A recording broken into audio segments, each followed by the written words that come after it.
Engage. Whoa, can you hear it? I was able to time the siren. Ha ha. Welcome to the Smit Hole. My name is Smitty, and welcome to the What the Hell Everything podcast, where I'm going to shoot the shit about everything, all things, not all things, just a few select things, and plus a lot of other things. Hey, it's just talking shit. That's what I do. That's what we're doing. If you're on the live stream, thank you very much, first of all, for being on. And if you are, chime in on whatever the fuck I'm talking about. You got a reaction request. But, yeah, man, that's how we're rolling. That's how we are rolling. Let's get this input switched over. We'll get the word of the day going. It's the proper way to do... Nah, I was going to do an accent, and I fucking ruined it. Right off the fucking...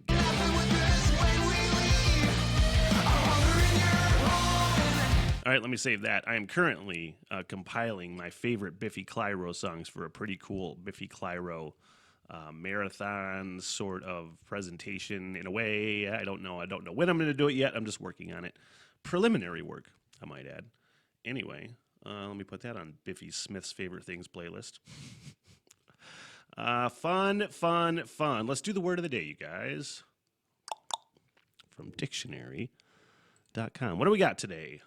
Plethora. I say that word quite a bit. A lot. Much. A fuck ton. I'm sure that's not the standard definition. Plethora. Plethora. Plethora. I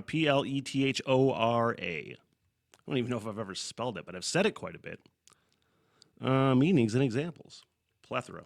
A fuck ton? Huh? A large quantity or wide array. A lot. I actually think I said a lot, so I kind of nailed it. All right. I knew that one. Ha ha. First recorded in 1535 to 1545, comes via New Latin from the Greek word plethora, meaning fullness, which comes from plethine, to fill and be full. Can also mean overabundance. Overabundance enunciation. After browsing through the bookstore, she was amazed by the plethora of books available on gardening. You shall get a plethora of stupid shit on the What the Hell Everything podcast. Plethora. There's your word of the day. I did mention one thing I wanted to bring up that I didn't bring up the other day for the progress report is sort of the new way and probably the best way, and I should have been doing it way earlier. But if you follow me for any length of time, it kind of takes me a while to learn some things. But just the best way to upload videos, meaning podcasts, reaction videos, all that sort of stuff. From when you upload it, what's the best way to put this? In order to make sure my videos get seen by most people when they are released, I have to go through a number of steps, and that includes a lot of times appeals for language and suitability. I swear in all of my videos clearly, but some can be monetized, some can't. Sometimes there's too many swear words. But I want to make sure that they are all set the right way, and sometimes they have to sit in YouTube in like the fucking Ethernet, the ether world of AI judges. AI judges that deem if your stuff is worthy. So it has to sit in limbo for a while before I post. So I'm starting to be patient with those things rather than just posting it. And it's kind of just the best, most fucking efficient way to do it. So what'll happen is, I do a bunch of recordings, obviously, and then they'll just sit, and then when they're ready to go, I'll schedule it for either like a Monday, a Wednesday, or a Friday at 9 a.m. So the live streams happen at noon, mostly Wednesdays and Fridays. But then they just have to wait until they're ready to go, and then they get released the subsequent next week or whenever at 9 a.m. So that's kind of the new way I'm trying to do it. And I'm trying to do it with reaction videos, too, to make sure those are kosher and just let those sit in fucking limbo until they're ready to go. I get way too impatient. I'm just like, post. That probably didn't make any sense to anybody. But it's just the way we're doing things now. All right, what's next on this What the Hell Everything podcast? scroll some headlines. Foist. An earthquake in fucking New York. I feel like I may have heard something along those lines maybe several years ago that there was an earthquake in New York. I'm not exactly sure. What was this one? It happened just this morning. A 4.8 earthquake, preliminary magnitude, happened 10:23 this morning. Centered near Lebanon, New Jersey, about 45 miles west of New York City, 50 miles. People said they felt shakes everywhere. Kind of scary. I think buildings were, I don't think there was any damage or people hurt, but wouldn't that be something? Man, you're like, what's going to happen next? You know? Taiwan, there was one. There was another earthquake shortly. I'm not sure. But, man, I feel like I'm putting dumb thoughts together today. Let's take a sip of coffee and get smarter. This is only my second cup of coffee today. It's usually 3 or 4 by the time the podcast starts. Anyway, it sucks about that earthquake. Actually, I think everything's fine. So move on. Fuckface. What's this? Next. Lawmaker urges women to skip panties at home. Skip panties at home. Is this a male lawmaker who's making laws for women? Former health secretary turned lawmaker advised women not to wear underwear at home during the hot season because the female genitalia is prone to fungal infection because of the heat. You don't say. Whoa, what language is this in? Where the fuck is this from?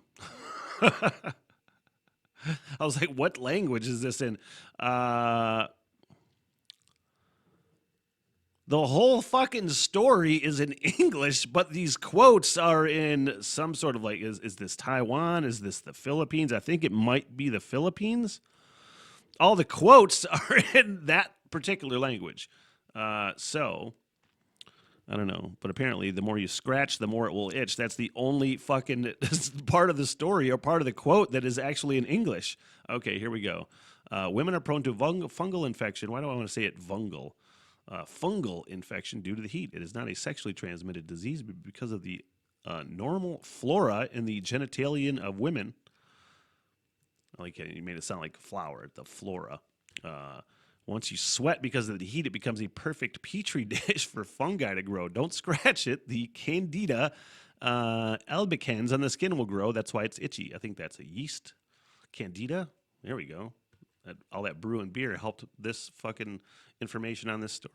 Anyway, there you go. Take it for what you will. Move on.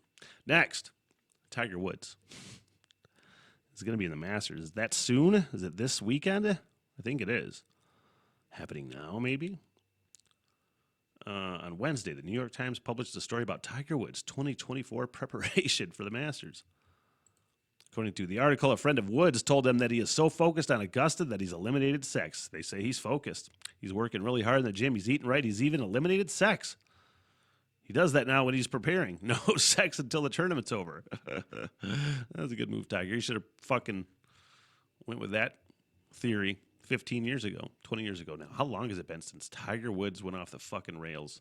Because ever since he got caught cheating on his wife with like 1,000,006 women, he came back and did some things, but it totally threw him off the rails. I don't know. Has that been 20 fucking years ago? Anyway. What kind of fucking friend are you to be talking to the fucking papers to, by the way? I'd be like, Tiger, if you're Tiger Woods, you're like, who the fuck was that? Why are you my friend still? Anyway. I feel like do you remember when we were kids? This is not necessarily an old man bitching about the way things are now. But like when you used to do a fundraiser for school, what used to happen? You know, your parents would make you go door to door, even call your relatives or friends. Hey, we're selling this thing. You want to buy any? I'll come get the money from you when I can. And then you would wait for the shit to get delivered, right? Hey, do you got my popcorn I ordered or whatever, candy bars, whatever. I'll come pick them up or we'll drop off the candy bars to you, whatever it is. Usually the student that is getting the fundraiser is the one delivering them. That is not the case anymore. My sister-in-law sent me a message and said, hey, your nephew Calvin is doing fundraisers for choir and band, I want to say. And I'm like, all right, I'll give it a look. I'll get something for his fundraiser. And I went on there and I bought a thing. And and I don't know why I was expecting, because it wasn't like a form you fill out anymore. It sent you to this like independent website that the school must use for the fundraisers. And there's all these different things of like kitchenware and fucking cookies and chocolates and things like that and foods. And I bought my thing and it was like $20. And I went and I checked out. Oh, it's $11 fucking in shipping, which I'm not above.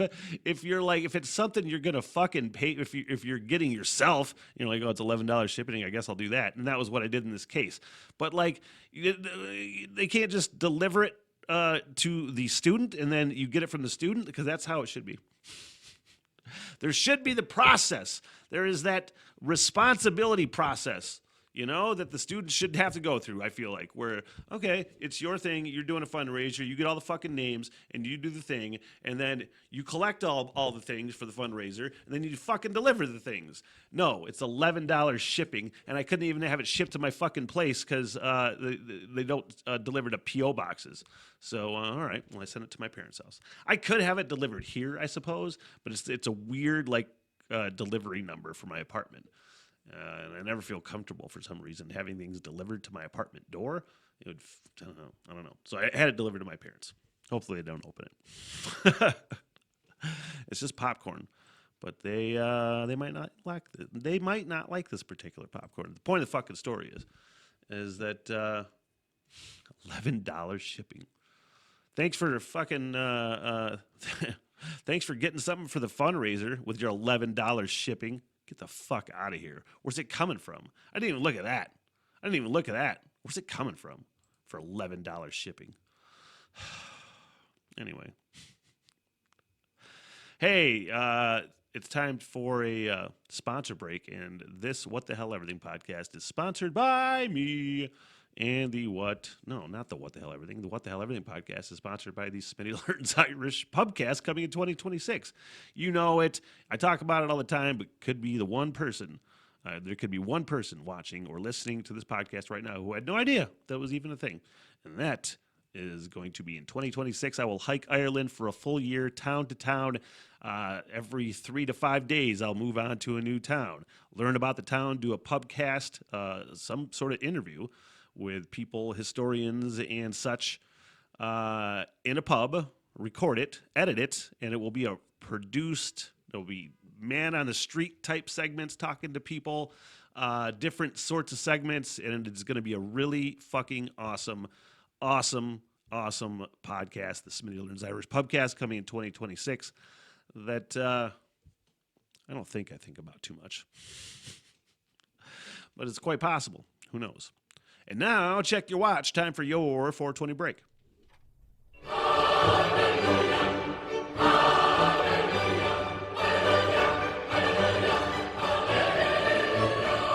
Should I be getting paid for this, boys? Water bomb so smooth, You don't realize how high you're getting till it's too late. I am fucked up out here. I was just looking at an upcoming thing to talk about, but we're going to wait. Headline scrolls. Let's scroll some headlines. The Olympics in Paris, this upcoming Olympics. It's not this year, is it?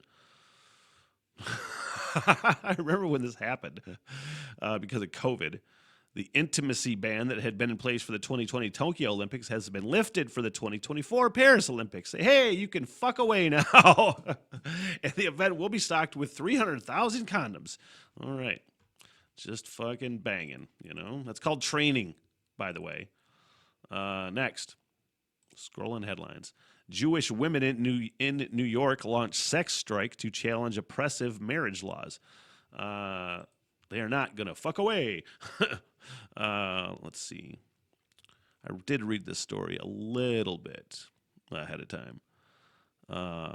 Women members of a Jewish community in New York have embarked on a sex strike to break free from oppressive marriage laws, which essentially is According to T24's report, nearly 1,000 Hasidic women have begun a sex strike to protest against a Jewish law that they claim pushes them into oppressive marriages. According to this Jewish law, women must first obtain permission from rabbis to report a domestic violence incident to the police. Jewish women believe that this law leads them into restrictive and abusive marriages, which it very well could. Until this law is changed, the women in the community are refusing to have sex with their spouses, as the divorce process under this law is also quite problematic. Under this law, for a woman to divorce her husband, the man must first give her a written letter in Aramaic, and 3 rabbis must sign the document for the divorce to be finalized. Sounds like a bunch of religious rigmarole to me, which it is. And I am on your side, ladies. Anyway, next. New York City's AI chatbot was caught telling businesses to break the law. From the AP, I thought that was kind of funny. I don't even know what a chatbot is, to be honest with you. An AI-powered chatbot created by New York City to help small business owners is under criticism for dispensing bizarre advice that misstates local policies and advises companies to violate the law. That's the best part, where it is just like, I watched this segment on AI the other day, and it was a bunch of CEOs talking about the pros and the cons, and they're mostly pros to the CEOs. But AI is just gathering information on how it's going to fuck us, right? And that's how they're going to do it. Just give us a bunch of misinformation. Just tell them the wrong fucking thing. They'll drive off the bridge. But days after the issues were first reported last week by tech news outlet The Markup, the city has opted to leave the tool. Fucking pop up. Ad fuck. The city has opted to leave the tool on its official government website. Mayor Eric Adams defended this decision this week, even as he acknowledged the chatbot's answers were wrong in some areas. Launched in October as a one-stop shop for business owners, the chatbot offers users algorithmically generated text responses to questions about navigating the city's bureaucratic maze.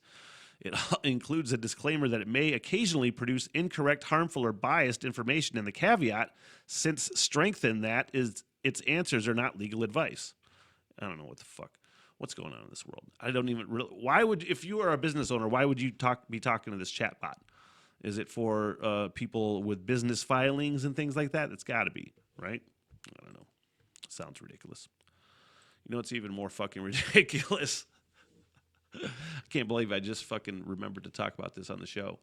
It's the newest titties on the internet are easily the most ridiculous titties. Instagram specifically. Or man, you look at a couple like titty models on Instagram, and they're creators, okay? They're not titty models, Smith, but they got their fucking titties out most of the time, covered up just a little bit usually. And it's insane. It's insane. You look at a couple, and your fucking algorithm is just all titties.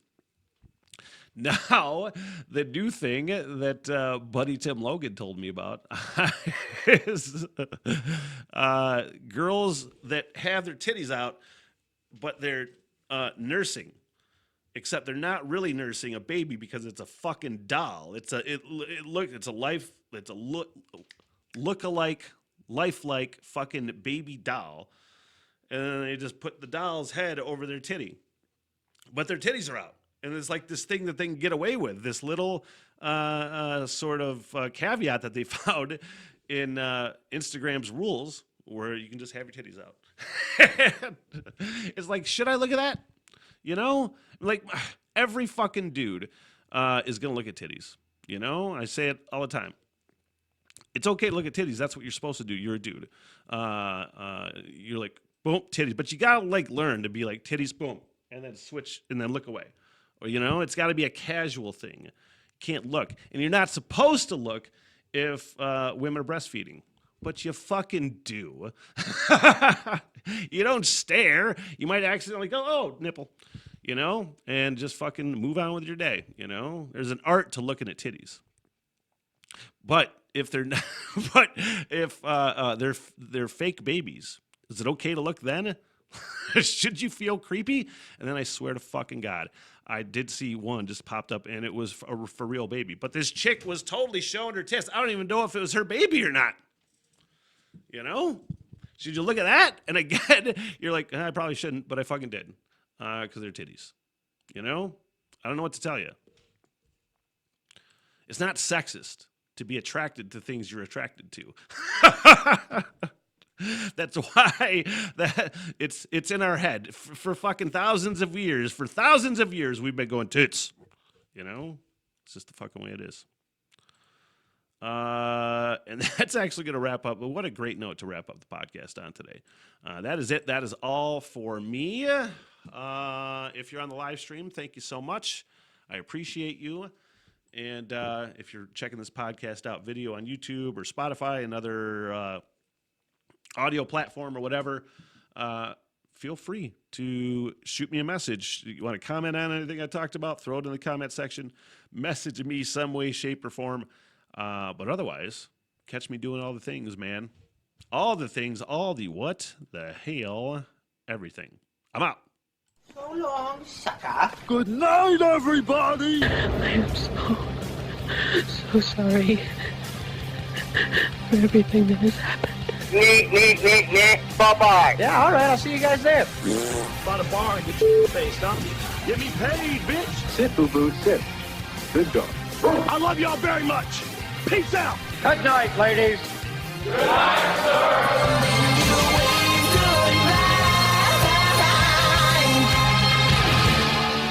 What the hell? Everything!